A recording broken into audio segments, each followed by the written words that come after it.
Mau tutup kamera boleh, Ibu udah selesai screen-nya. Oke, Ibu mulai untuk share screen dulu.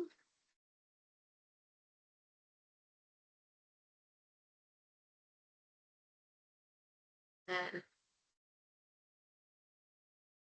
hmm.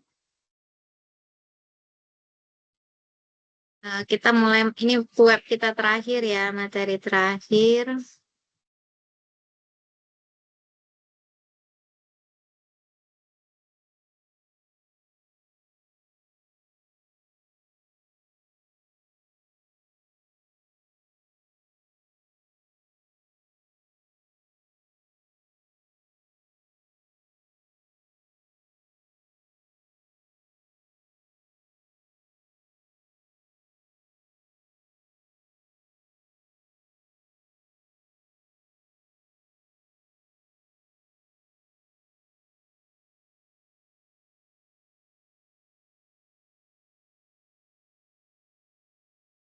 Baik,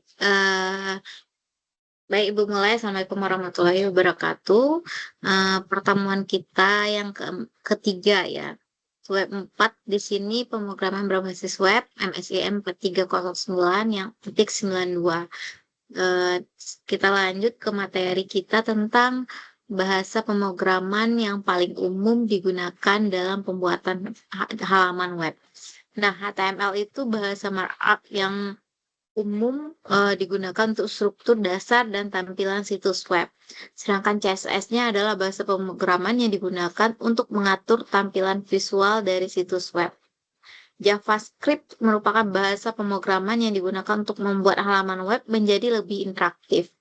Sedangkan PHP bahasa pemrograman yang sering digunakan untuk membangun aplikasi web yang dinamis dan kompleks.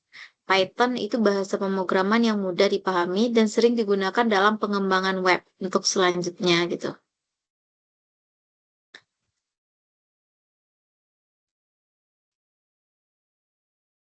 Nah, bahasa pemrograman HTML ini digunakan untuk struktur dasar dan tampilan situs webnya, sedangkan CSS digunakan untuk mengatur tampilan visual dari situs web itu sendiri.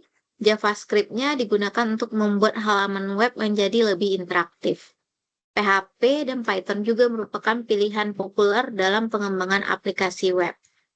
Nah, bahasa markup untuk membuat halaman web itu salah satu bahasa pemrograman yang paling umum kita gunakan untuk membuat halaman web seperti HTML. Dan HTML adalah bahasa yang digunakan untuk struktur dasar dan tampilan situs web. Dengan HTML, kita dapat membuat elemen-elemen seperti teks, gambar, hyperlink, dan lain-lain. HTML merupakan bahasa dasar yang harus dipahami oleh setiap pengembang web. Nah, penggunaan HTML dan CSS. HTML digunakan untuk menentukan struktur dan konten halaman web, sedangkan CSS digunakan untuk mengatur tampilan dan desain halaman web. Nah, kombinasi HTML dan CSS memungkinkan pengembang web untuk menciptakan halaman web yang estetik dan menarik. HTML dan CSS digunakan secara bersama-sama dalam pengembangan website modern. Yang mana ketika kita tidak menggunakan CSS, itu biasanya tampilan web dengan monoton dan itu membuat orang jadinya bosan melihat. Nah, ketika kita memasukkan sebuah CSS di dalam website, itu bisa kita mendesain website dengan secantik mungkin dan itu bisa menarik bagi seorang pembaca dalam website kita itu. Nah, dengan HTML kita dapat membuat struktur dasar halaman web, menampilkan konten dan menyematkan media seperti gambar, video, dan HTML juga mendukung penggunaan hyperlink, formulir, dan elemen interaktif lainnya. Nah, HTML dan CSS ini merupakan pasangan yang sempurna dalam pengembangan halaman web. Dalam HTML menyediakan struktur dan konten, sedangkan CSS mengatur tampilan dan desain. Nah, CSS digunakan untuk mengatur tampilan visual dari halaman web yang dibuat dengan HTML. Dengan menggunakan CSS, kita dapat mengubah warnanya, font, ukuran, teks, tata letak, dan banyak lagi. CSS juga memungkinkan kita untuk menerapkan animasi, transformasi, dan efek visual lainnya pada elemen-elemen halaman web. Nah, HTML dan CSS ini adalah teknologi yang saling melengkapi dan maksudnya adalah HTML yang menyediakan struktur dan konten. Sedangkan CSS mengatur tampilan dan desain. Keduanya bekerja bersama untuk menciptakan halaman web yang menarik dan fungsional. Nah, JavaScript itu membuat halaman web lebih interaktif. Selain HTML dan CSS, ada JavaScript, bahasa pemrograman yang paling umum digunakan untuk membuat halaman web menjadi lebih interaktif. Dengan menggunakan JavaScript, kita dapat menambahkan fungsi-fungsi dinamis seperti validasi form, animasi, manipulasi elemen, dan interaksi dengan pengguna.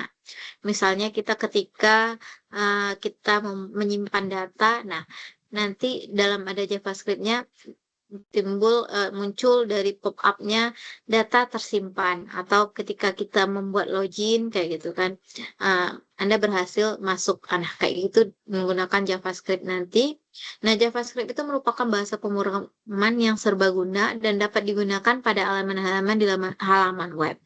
Kita dapat menuliskan kode JavaScript langsung pada elemen HTML seperti tombol, formulir, atau gambar. Contohnya dengan menggunakan JavaScript dapat membuat tombol yang berubah tampil saat diklik atau menampilkan pesan notifikasi saat formulir diisi dengan benar.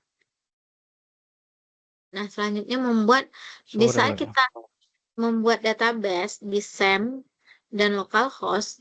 Nah, di database ini adalah kumpulan data yang disimpan pada sebuah sistem di dalam komputer atau server yang berisi tipe data dan struktur data.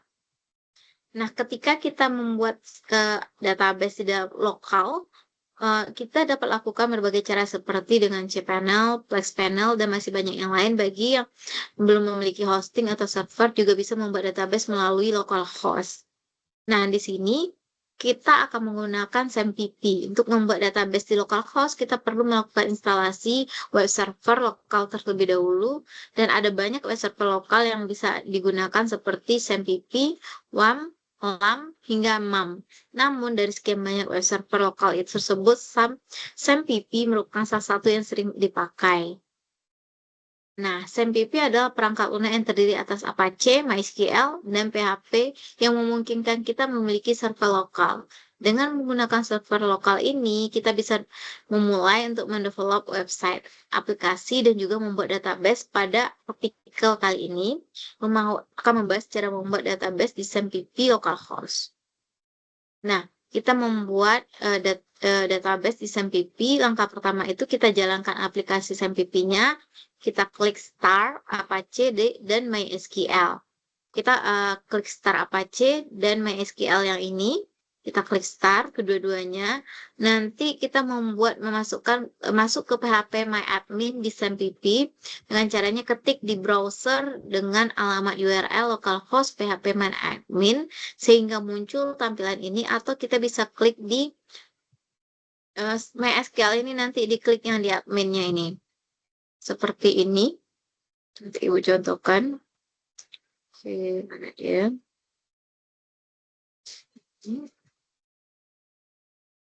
Contohkan dengan, nah di sini ada, nah ini. Kita klik start di sini. Nanti ketika kita pengen lihat, kita bisa klik yang admin ini, maka dia akan keluar ke localhost PHP MyAdmin-nya. Kalau nanti bisa diketik juga dengan ini di browser langsung juga bisa, localhost/php MyAdmin, atau klik di SAMPP-nya langsung di admin ini.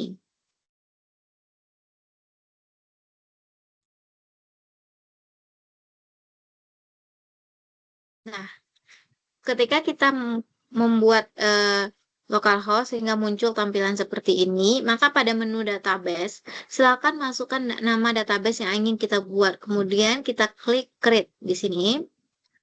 Bisa kita contohkan di sini, kita misalnya bikin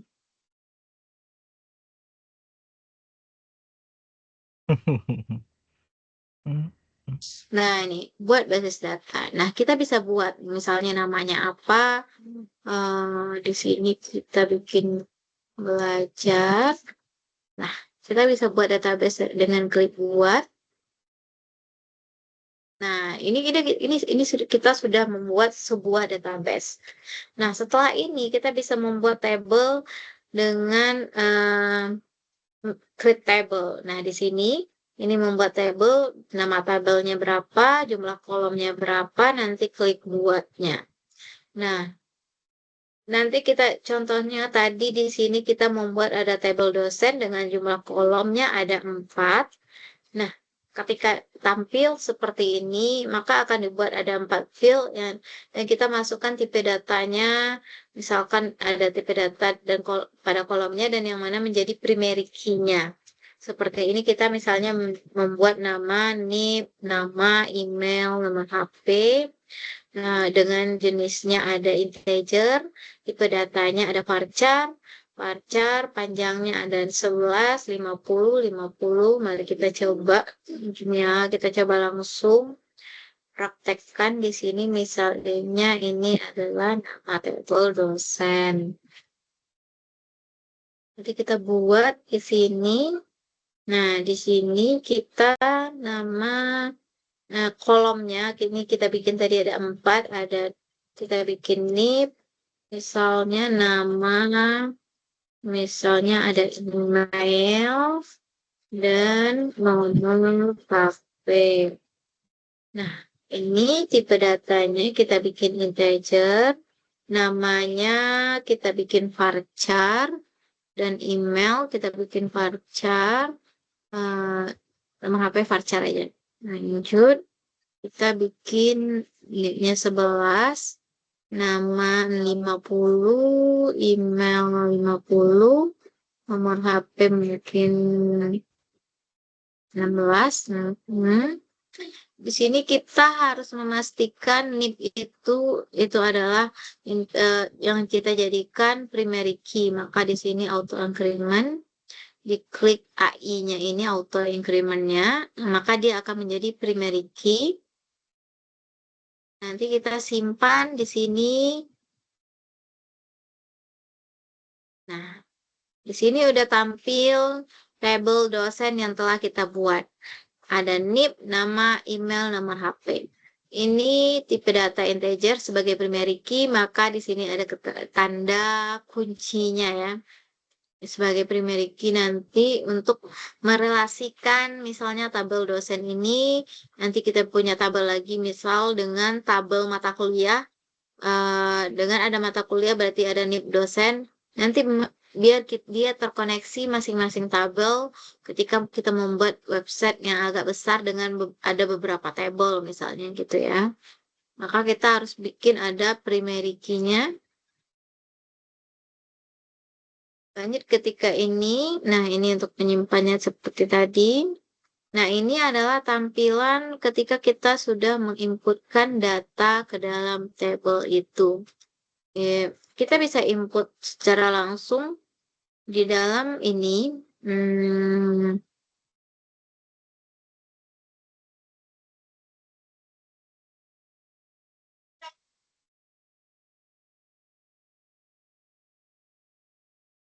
Nah, kita bisa masukkan misalnya NIP itu ada angkanya misalnya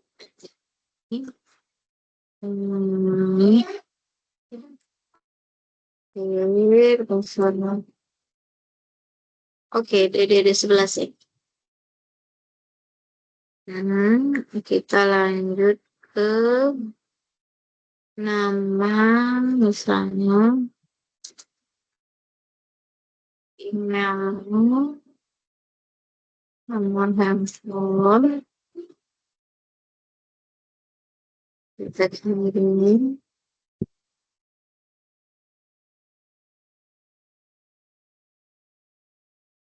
Nah, satu baris ditambahkan. Nah, ini tampil 192 Vivin Mahat. Nah, ini masuk data yang kita inputkan tadi di dalam database. Ini belum memakai codingan yang ada ya. Kita tidak pakai codingan, belum pakai codingan. Nah, nanti dari sini kita bisa membuat codingan create CRUD misalnya ya, create, update, dan delete untuk menampilkan, untuk memasukkan data ke dalam database. Kita bikin codingan yang tampil di dalam website. dalam bentuk HTML di browser. Nanti data yang kita input masuk ke dalam database ini. Setelah itu kita bisa mengedit langsung di browser. Nanti apa yang kita edit ini bisa berubah lagi di dalam database ini. Nah, ketika kita hapus, maka dia juga kehapus gitu. Kita bisa bikin itu di browsernya.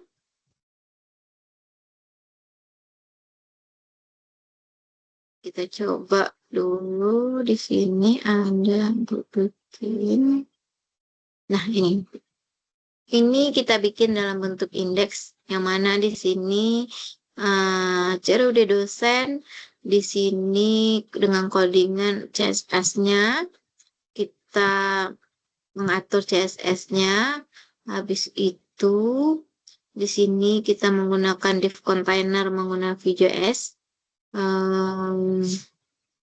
Data dosen ada dengan NIP email. Habis itu ada NIP nama, email, nomor HP. Nanti masuk dia sebagai kita ketika klik input. Habis itu ketika klik edit dan hapus, nanti dia akan masuk ke nama email dan NIP nama email dan nomor HP. Dan ini table untuk nama tabelnya. Ini untuk codingan edit dosennya, di mana di sini dan ada hapus dosen untuk delete-nya nanti. Ini API-nya kita menggunakan untuk koneksi ke database-nya. Ketika kita membuat sebuah codingan yang mana kita harus memasukkan data ke database, maka kita harus membuat koneksinya di mana hostnya, ketentuannya di sini biasanya localhost. Ini DB-nya adalah nama database yang kita buat. Ini Ibu membuat codingan dengan database di PWL. Di sini tadi ada, nah ini PWL, udah ada table dosen. Nah, ini ada table dosen. Habis itu ini usernya root, passwordnya tidak ada. Ini secara default ketika kita tidak ganti-ganti user dan passwordnya, maka dia secara default adalah root dan kosong passwordnya ya. Cuman kita ganti adalah DB-nya ini adalah nama database yang kita buat. Nah, di sini ada DB name dengan user dan passwordnya. Habis itu kita masuk ke metodenya, yang mana ketika kita ambil dari table dosen, maka dia akan menginputkan data insert into dosen dengan NIP, nama, email, dan nomor HP. Nanti value-nya kita dengan data NIP, nama, email, dan nomor HP. Ini untuk status membuat. Nah, ketika nanti statusnya kita edit, maka dia akan mengupdate dosen set nama dengan nama email, nomor HP, di mana kita tidak bisa mengedit NIP di sini karena NIP-nya sebagai primary key yang kita kunci sebagai primary key, maka yang kita edit adalah nama, email, dan nomor HP. Habis itu untuk mendelete.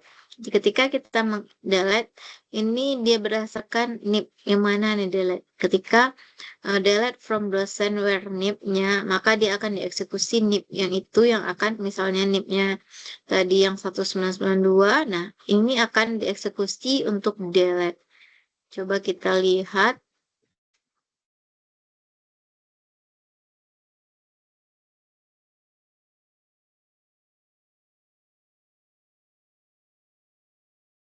Nah, ini data harus kita simpan di dalam SAMPP localhost php myadmin. Localhost htdoc SAMPP htdoc. Nah, di sini ada folder PWL. Nah, di sini kita harus simpan di dalam htdoc ya. Data kita simpan di dalam htdoc.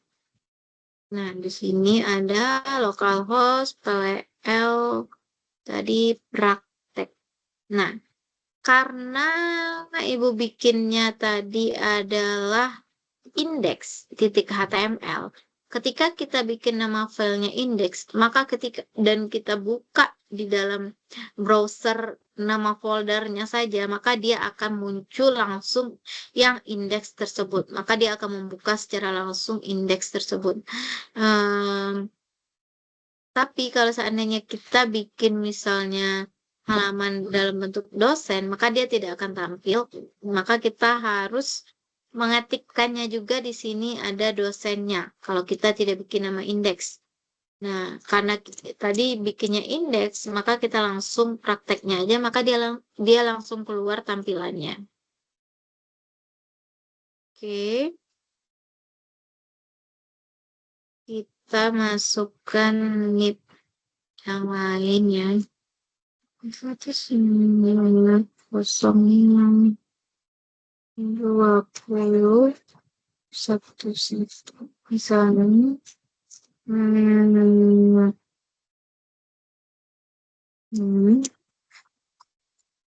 kita masukin namanya.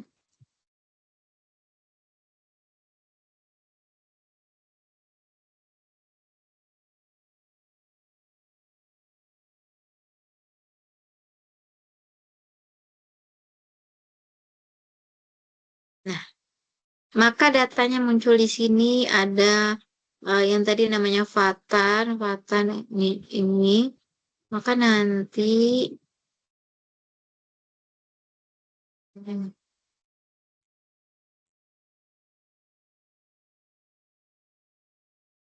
nah ini dia akan muncul di dalam. Nah, ini akan muncul masuk ke database yang kita buat.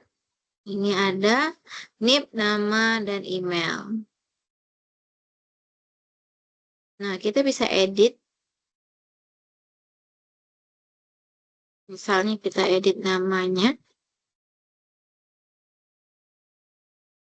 Kita edit nama handphonenya. 80. Habis itu kita edit email.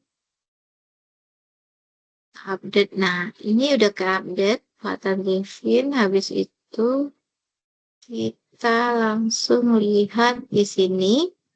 Nah, dia akan ke-update di database dan juga ke-update di browser yang kita buat. Oke, coba kita hapus.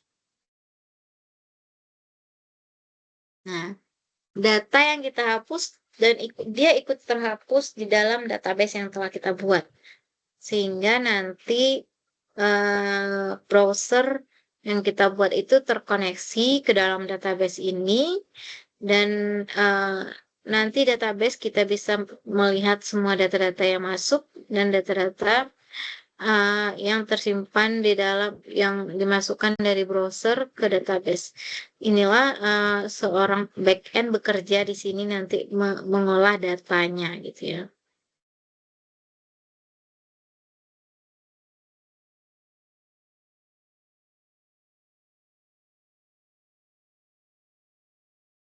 Oke.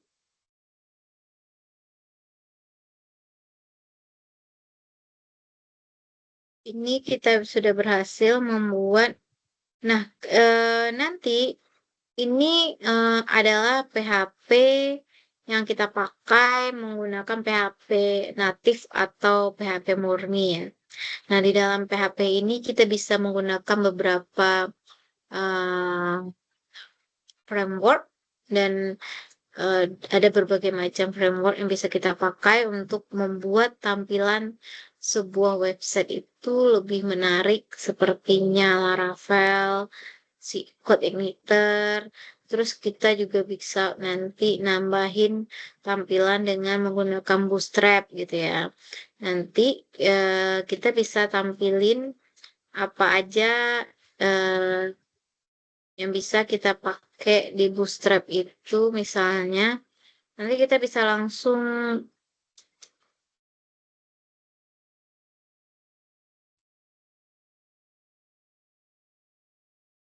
Nah, di sini. Nah, dari Bootstrap ini kalian bisa mengedit bagaimana sebuah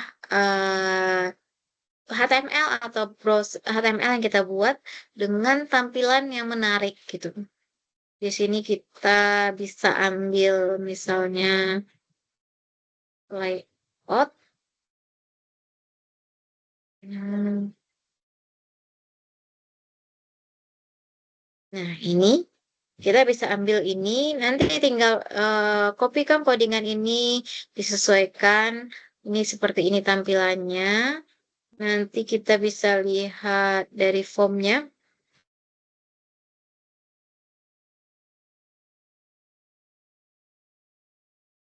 Nah, ini misalnya kita memasukkan password misalnya ya. Nih. Ini untuk menginput data. Nah, ini bisa kita ambil sampel-sampelnya. Ini contohnya. Kalau kita mau tampilannya seperti ini, maka kita bisa mengopikan codingannya ini. Nanti kita tinggal masukin codingannya ini ke dalam, misalnya tadi indeks, kita coba masukin ini. Kita tinggal masukin ini ke dalam codingan yang telah kita buat gitu ya. Ini contoh beberapa tampilan dari form kontrolnya. Nih, kita bisa pilih beberapa yang mau. Hmm, Nah, ini beberapa input. Misalnya kita input banyak kayak gitu ya. Nanti ini ada um, drop down. Misalnya kita mau nampilin beberapa action gitu ya. Habis itu contoh-contoh button. Nah, ini button, kita mau buttonnya seperti apa? Ini kita bisa pilih dan bisa kita modifikasi dari yang ada di dalam Bootstrap ini untuk kita tampilkan dalam website. Biasanya ini kita bisa pakai untuk dalam suatu project. Misalnya kita buat project perpustakaan gitu ya. Ini kita bisa ambil semuanya mulai dari tampilan layout awalnya gimana. Habis itu kita ambil navbar misalnya ya. Nah, ini navbar. Misalnya ada home, ada eh, login, misalnya ada berita gitu ya. Kita bisa ambil di sini. Nah, ini nanti tinggal dikopikan codingan ini untuk dimasukkan ke dalam codingan masing-masing. Mau kita ambil ini posisinya untuk yang di tengah, ini yang di kanan. Nah, ini yang secara vertikal untuk navbarnya. Nah, ini ada beberapa macam. Nih, ini bisa dipakai untuk kita menggunakan mengganti tampilan browser HTML yang kita buat. Ini ada banyak pilihan yang bisa kita pakai. Habis itu ada ini navbarnya aja.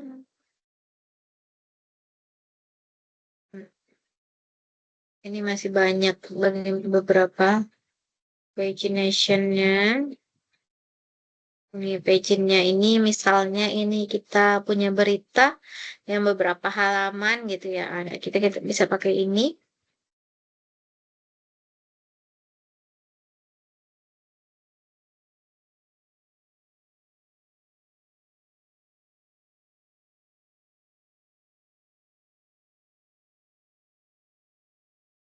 Progress. Ini untuk melihat eh, perkembangan sebuah misalnya dalam website kita bikin ada prosesnya.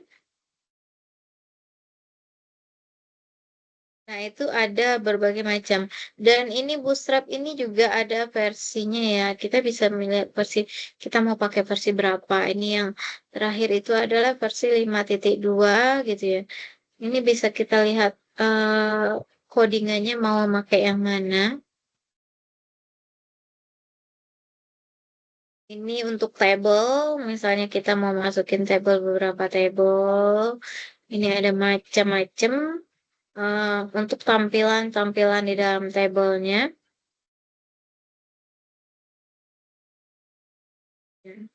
Nah, dari sini nanti teman-teman bisa mau pakai tabel ini, nanti langsung di copy misalnya ya. Ini untuk mempercantik kalau nanti ada project akhir misalnya. Project akhir membuat sistem informasi sebuah universitas dalam informasi kecil. Nah, kita bisa masukin navbarnya, bisa masukin misalnya untuk table, ada beberapa layout yang ingin kita masukin, kayak gitu ya. Ada kontainer di sini. Habis itu kita masuk ada grid-nya. Ini ada kalau kita mau membagi-bagi, misalnya jadi 3 kolom, 4 kolom, 3 kolom, kayak gitu ya. Terus ada, pokoknya di sini banyak bisa teman-teman lihat langsung untuk melihat apa aja sih yang kita bisa pakai dan kita modifikasi dalam sebuah HTML yang telah kita buat. Ya.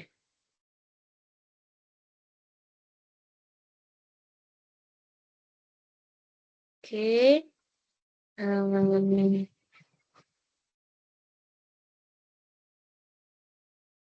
Oke, mungkin sekian dulu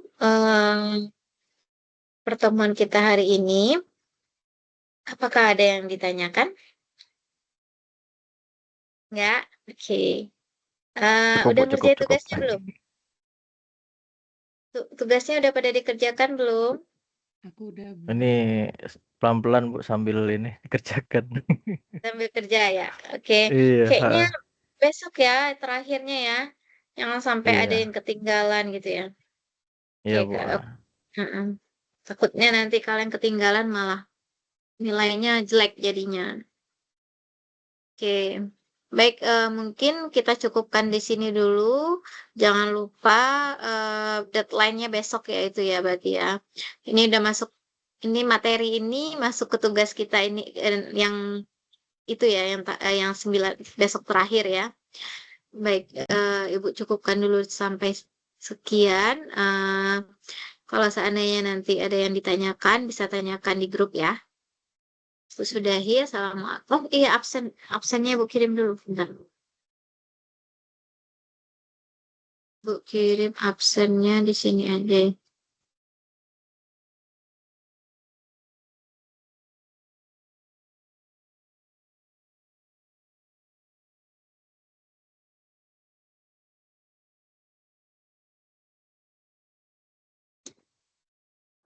Bisa nggak? Masuk nggak absennya? Udah masuk Bu. Udah. Ah ya, boleh diisi dulu absennya nanti biar untuk rekapan Ibu.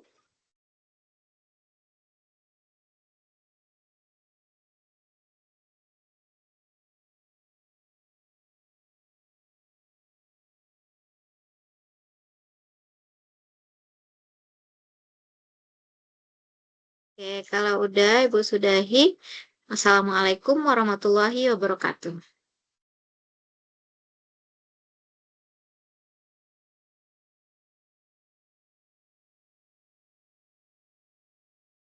Waalaikumsalam warahmatullahi wabarakatuh. Makasih, Bu. Assalamualaikum warahmatullahi wabarakatuh. Ya.